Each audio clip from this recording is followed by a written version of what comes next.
So overall today went pretty good. I did have one minor incident, and here it is, just inches away from the family jewels. Kind of a problem, if you know what I mean. Don't sit underneath molten aluminum. Very, very dangerous. This is the front end. Kind of comes to a point. I'm looking at the bottom of it right now. These are the feet right here.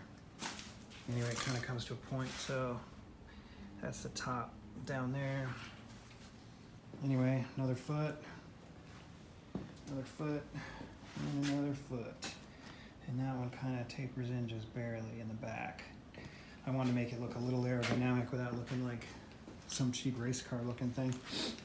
So anyway, I've got to put on these tomorrow. And then I got to drill some holes and I'm done.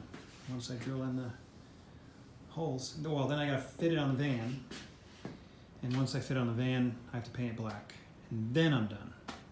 But I should be done welding at least tomorrow. All right. Don't forget to subscribe and comment and keep following me for the rest of the van build.